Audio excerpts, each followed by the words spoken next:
falar para a igreja que eu não sou pregadora, irmãos.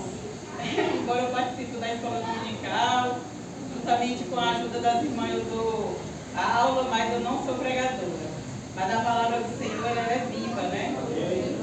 E Deus, Ele fala conosco como a gente quer. Quero agradecer a Deus também pelo livramento que Ele deu ao meu esposo essa semana. Ele sofreu um acidente no metrô, irmãos, e está lá com o olho todo roxo. Mas o Senhor, Ele é tão bom, Ele é tão maravilhoso, que na vista dele não teve nada. Até o bombeiro teve que socorrer ele lá. E aí foi só superficial mesmo. Então eu agradeço a Deus, né? Porque quando a gente ora, quando a gente busca, quando a gente intercede, Deus, Ele cuida dos nossos. Amém. Eu peço que os irmãos, para a gente ganhar tempo, né? Abra as vossas Bíblias no livro de João, o Evangelho de João, o capítulo 14.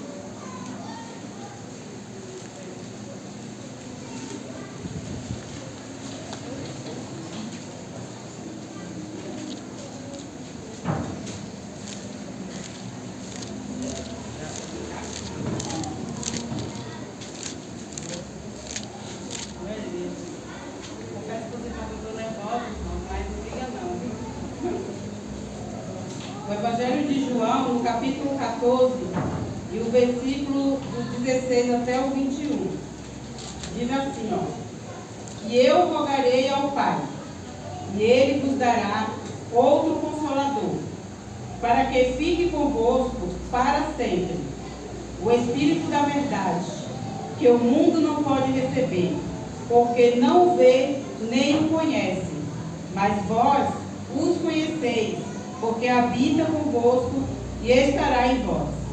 Não vos deixarei órfãos, voltarei para vós. Ainda um pouco, e o mundo não me verá mais. Mas vós me vereis, porque eu vivo, e vós vivereis.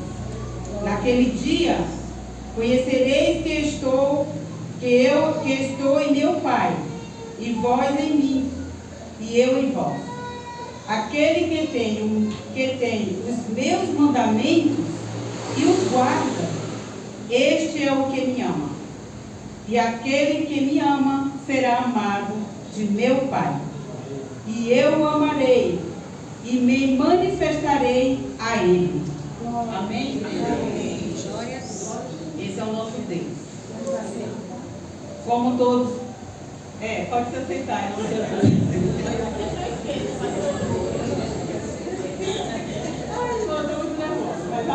Vamos lá.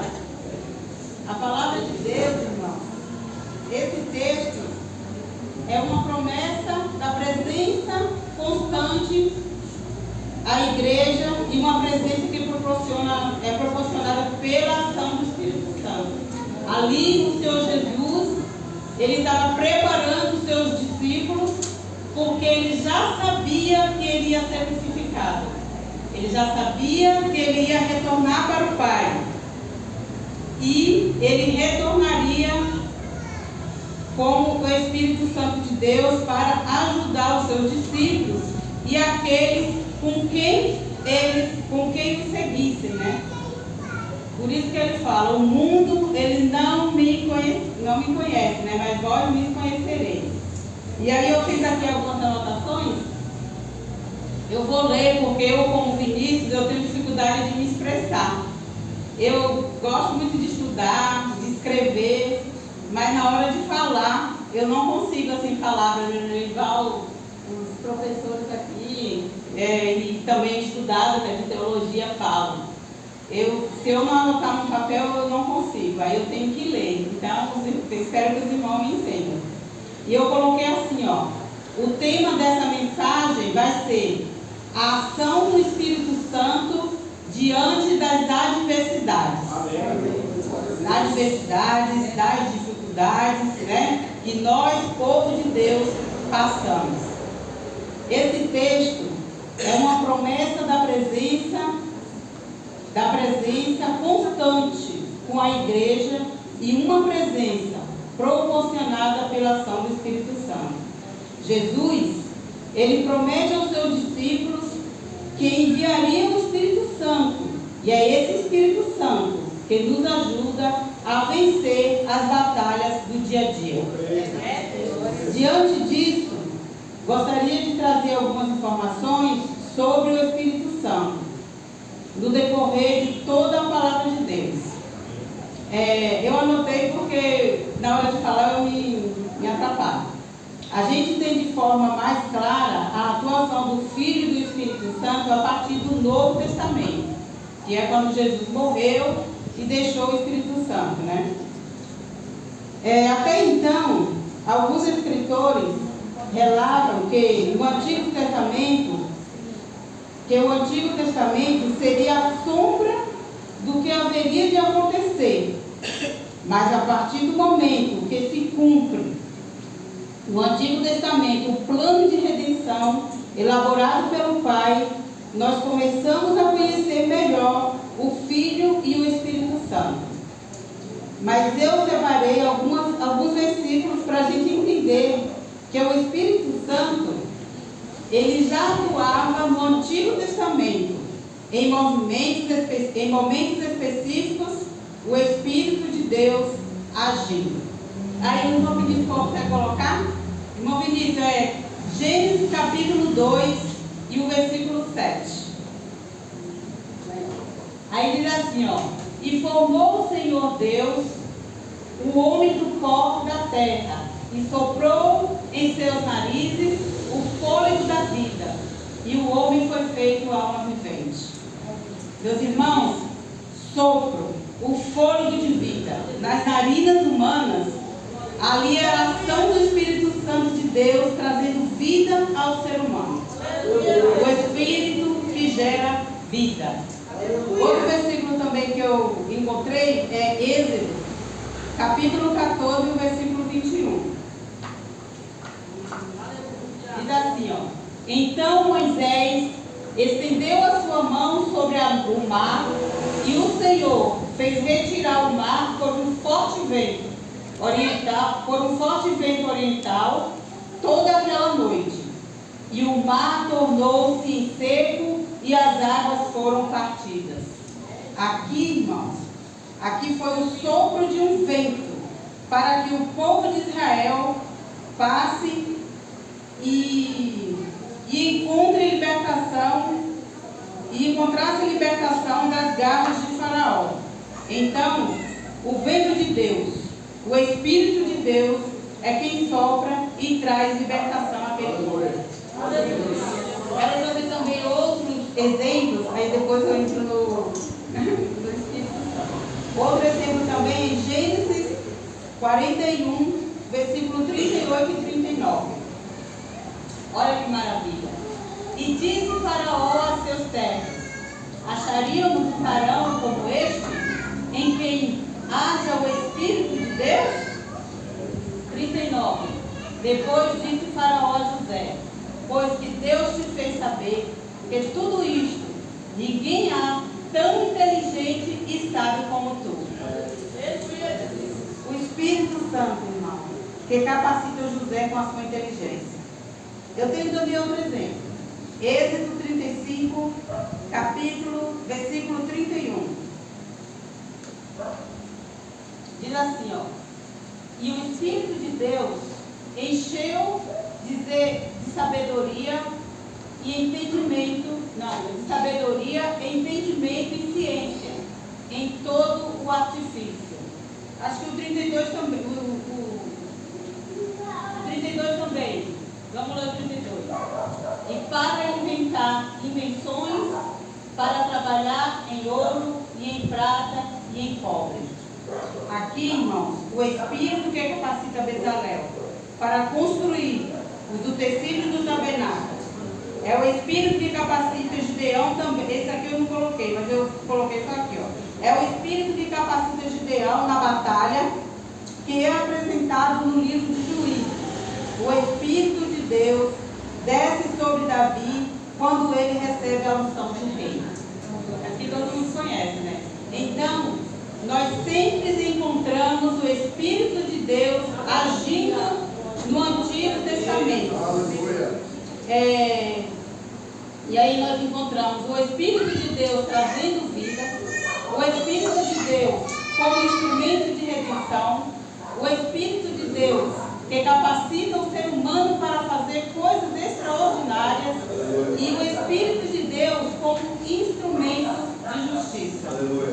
O Espírito Santo, ele marca o início do ministério de Jesus e o início da igreja. Os evangelistas relatam que o Espírito Santo desce como uma pomba e pousa sobre a cabeça de Jesus, marcando o ministério de Jesus. Isto está em Mateus capítulo 3 e o versículo 16. No dia de Pentecostes, vou ler ali, e sendo Jesus batizado, saiu logo da água, e eis que lhe abriram os céus, e viu o Espírito de Deus descendo como pomba e vindo sobre ele. O Espírito de Deus. No dia de Pentecostes, Atos capítulo 2, versículo 1 ao 4. Esse aqui todo mundo conhece, né? Cumprindo-se o dia de Pentecostes, estavam todos reunidos no mesmo lugar. E de repente, veio do céu um som, como de um vento veemente e impetuoso, e encheu toda a casa em que estavam assentados. E foram vistas por eles línguas repartidas como que de fogo, as quais pousaram sobre cada um deles. E todos foram cheios do Espírito Santo e começaram a falar em outras línguas, conforme o Espírito Santo lhe concedia que falasse. O Espírito de Deus, irmãos. No dia de Pentecostes, o Espírito de Deus, ele desce sobre a igreja e então começa a mudar o mundo daquela época. A igreja começa a experimentar coisas talvez nunca imaginar pela mente humana, por causa da ação do Espírito Santo. Olha a importância que nós temos de buscar o Espírito Santo de Deus. Ele está em toda a palavra de Deus, desde o começo até o final. E aí, irmãos, quando Deus criou o homem, ele sopra o seu Espírito nas narinas humanas. Ele dá o dom da vida, a sua assinatura ao ser humano. Só que o ser humano se distancia de Deus. Mas a partir da obra redentora de Cristo, ao ser alcançado pelo sacrifício de Cristo, o ser humano se torna a habitação do Espírito de Deus. Então, a ação do Espírito de Deus, ela passa a ser um processo natural. Assim como o hábito de respirar. A ação do Espírito de Deus precisa ser tão natural na vida do cristão, que foi alcançado por Cristo, pela obra redentora de Cristo, assim como é natural a ação de respirar. O Espírito de Deus, irmãos, ele é como se fosse a nossa respiração, porque nós não somos do mundo, né? O homem regenerado passa a ser a habitação desse Espírito. É o homem regenerado, irmãos, não é qualquer um. Então João Batista dá testemunho que o Messias batizaria com o Espírito Santo. Está em Mateus 11, versículo 12. Lucas. E disse os dias de João. E desde os dias de João Batista até agora se faz violência ao reino dos céus, e pela força se apoderam dele. Se apoderam dele, irmãos. Dele, o Espírito Santo se apoderou dele. A partir do sacrifício de Cristo, a partir do momento que somos mergulhados, que nós entregamos em Espírito, nos entregamos em Espírito, que somos batizados, imersos no Espírito Santo, nós temos o Espírito Santo nos auxiliando nas adversidades da vida. Só vence nas adversidades da vida o cristão que mergulha no Espírito Santo. Agora, porque foi muito em cima que o pastor falou, foi uma briga para montar essa mensagem. O Espírito Santo, ele é o nosso consolador. Ele é Deus, procede do Pai e é enviado pelo Filho para nos ajudar diante das adversidades. O Consolador, no grego, ele é Paráclitos. Falei certo? Paráclitos. Que significa alguém que é chamado para estar ao lado, com capacidade de prestar ajuda, uma pessoa que aconselhava, um líder que tinha o propósito de sustentar e treinar um grupo de pessoas para uma determinada circunstância em que não se poderia vencer sozinho. Sem o Espírito Santo, nós não conseguimos vencer sozinhos. Por isso a necessidade da gente buscar o Espírito Santo em nossas vidas. Amém, igreja? Glória a Deus. Deixa eu correr. Jesus, irmãos, sabendo da dificuldade que iríamos enfrentar, que seria impossível vencer essa dificuldade sozinhos, Jesus está falando: ei, não se preocupe, eu enviarei um auxiliador, um outro consolador, alguém que vos ajudará, alguém que vos treinará, alguém que te fará vencer diante das adversidades. Só vence o cristão que busca, irmãos. Não tem outra saída. Salmos 71, versículo 21. O salmista, ele fala: aumentarás a minha grandeza e de novo me consolarás. Ele é o nosso consolo. Em 1 Coríntios, o capítulo 2, o versículo 3, Paulo diz assim: em eu estive convosco em fraqueza e em temor e em grande tremor.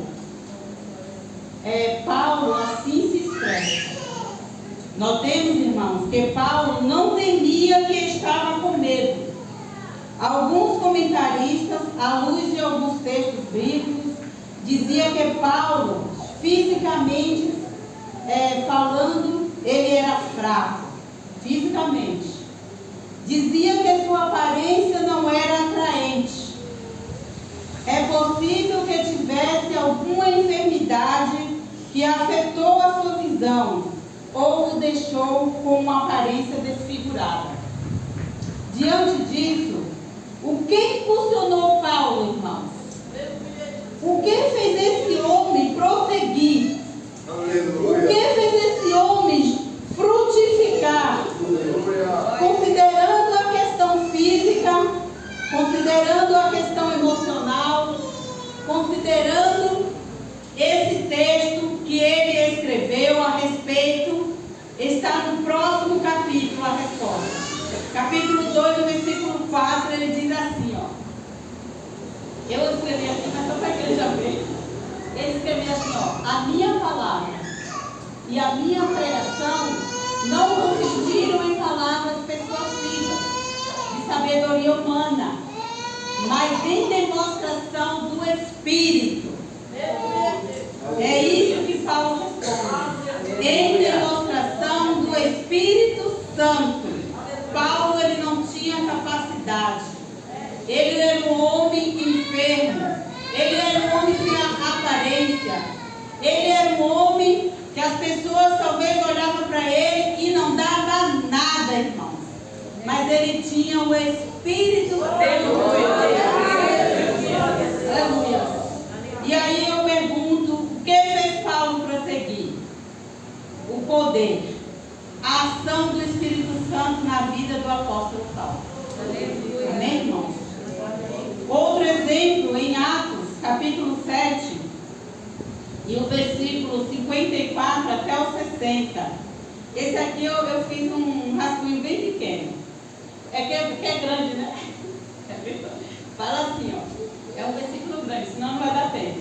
E ouvindo eles, aqui, irmãos, esse texto, eles estão falando de Estevão, tá?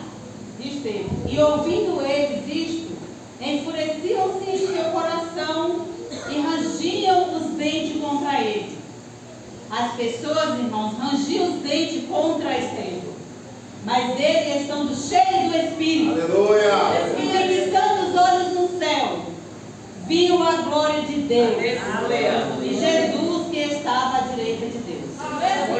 Ele não olhou para as dificuldades. Ele não olhou os apontes. Ele fixou os olhos no céu. E ele viu a glória de Deus. E diz assim, ó, e disse: eis que vejo os céus abertos e o Filho do Homem que está em pé à mão direita de Deus. Mas eles gritaram com grande voz, tamparam os ouvidos e arrebentaram, unânimes, contra ele. Eles não queriam ouvir a palavra. Eles não queriam ouvir o que Estevão estava falando. E aí ele continua: e expulsando da cidade, o apredrejavam. E as testemunhas despuseram as suas vestes aos pés de um jovem chamado Saulo. Continuando: e apedrejaram a Estevão, que em invocação dizia: Senhor Jesus, recebe o meu espírito. Para terminar, pondo-se de joelho, clamou com grande voz: Senhor, não lhe imputes este pecado. E tendo dito isto, adormeceu. Estevão morreu na presença do Senhor. Estevão, na dificuldade, ele não retrocedeu. Estevão sendo apredejado, Estevão sendo caluniado, mesmo assim ele prosseguiu. Ele continuou adorando e buscando o Espírito Santo de Deus. Assim, irmãos, é conosco. Mas quando a gente busca, quando a gente se renova dia a dia, na palavra, na oração, se afastando daquilo que não agrada a Deus, o Espírito Santo, ele vem e se aproxima. Ele faz aquilo que nós não somos capazes de fazer. Ele faz aquilo que nós não somos capazes de suportar. Aí eu falo para o irmão, também eu quero falar a respeito da ação do Espírito Santo na vida do cristão. É o Espírito Santo que capacita o crente interpretar a palavra para compreender a viver uma vida que agrada a Deus. O Espírito Santo nos guiará em toda a verdade. João capítulo 16, versículo 13. Só para testificar. Mas quando vier aquele Espírito da verdade, ele nos guiará em toda a verdade. Porque não falará de si mesmo, mas dirá tudo o que tiver ouvido e vos anunciará o que há de vir. Amém? Ele nos faz lembrar, irmãos, que só podemos ser lembrados das coisas que um dia ouvimos ou aprendemos. Amém? O manual de regra de fé do cristão é a palavra de Deus. E o Espírito nos ajuda, nos auxilia, nos encoraja a continuar praticando a palavra que é o nosso manual de vida, que é a verdade de Deus. O Espírito da verdade. Jesus é a verdade. João disse-lhe Jesus: eu sou o caminho e a verdade e a vida. Ninguém vem ao Pai se não for mim. Está em João capítulo 14, versículo 6. Então, quando a gente anda direcionado pelo Espírito, nós somos cobrados pelo Espírito constantemente.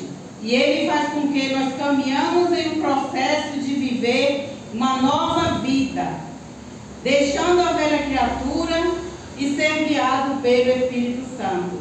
E entender que precisamos buscar todos os dias.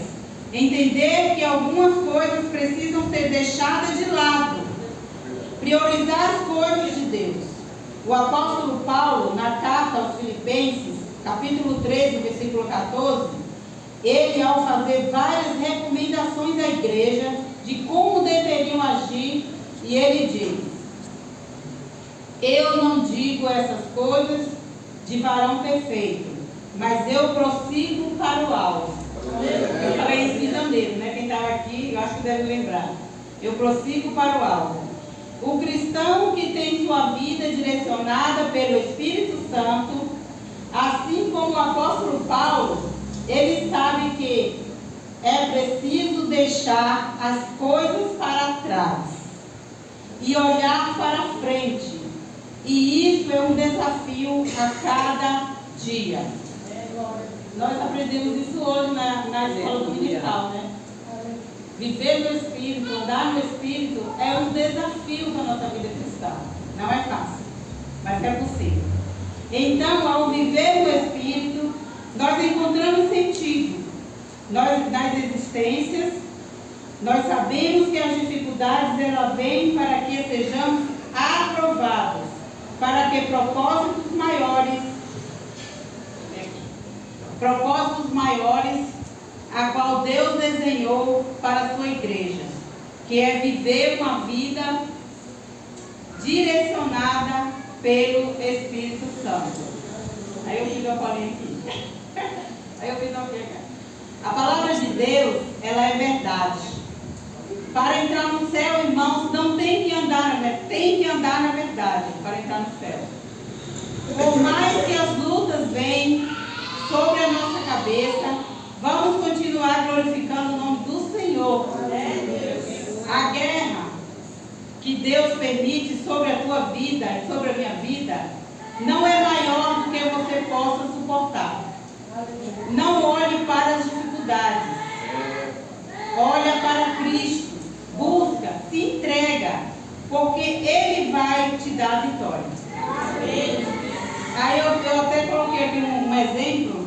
Eu vi um esboço que eu fiz numa época na consagração. Lembra de Josafá? Era um homem experiente em guerra, porém, ele recebe uma notícia que os seus inimigos, seus adversários, como a areia do mar, vinham contra ele, para saquear. Irmãos, para saquear os alimentos, para derrotar Josafá e o seu povo. Porque quando o inimigo chega, ele chega para saquear tudo. E quando ele acha brecha, ele destrói tudo. O inimigo, ele entra pela brecha. Porque ele é ladrão e salteador.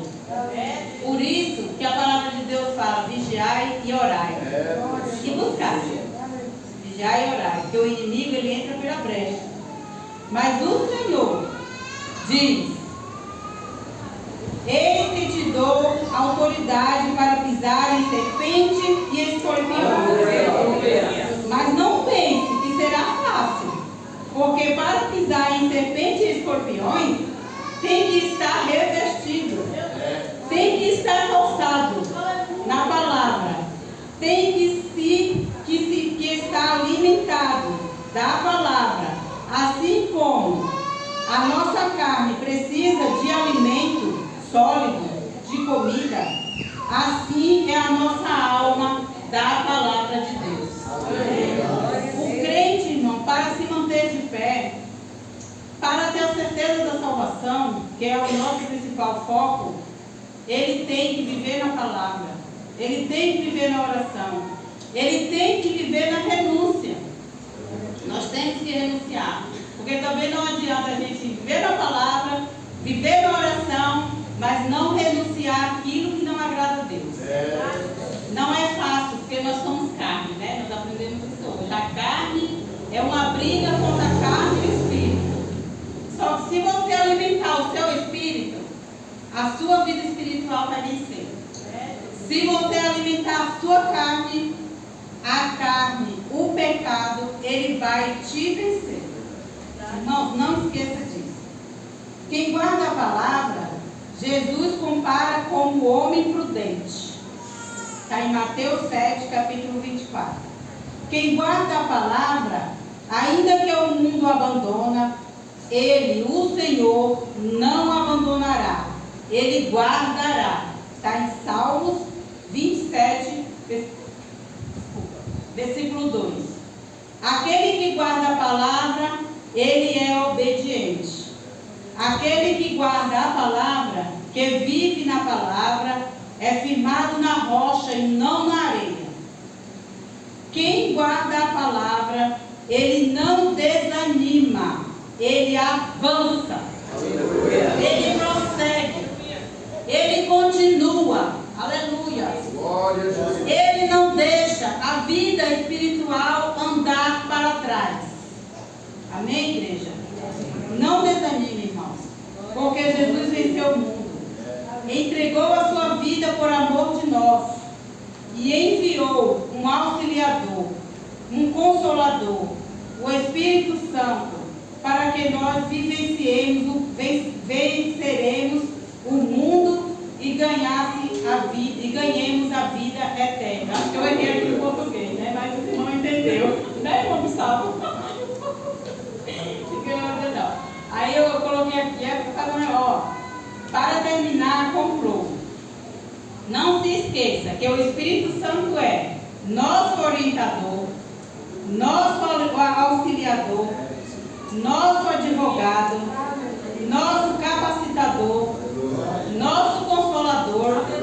Se você não está ouvindo a voz do Espírito Santo, volte, retorne e ouça a voz dele. De que maneira, irmão Luzia? De que maneira? De que maneira escola bíblica dominical? Oração, jejum e palavra. Exatamente. Lendo a palavra, orando constantemente, obedecendo, ouvindo, pois esse é o processo de santificação e avivamento espiritual.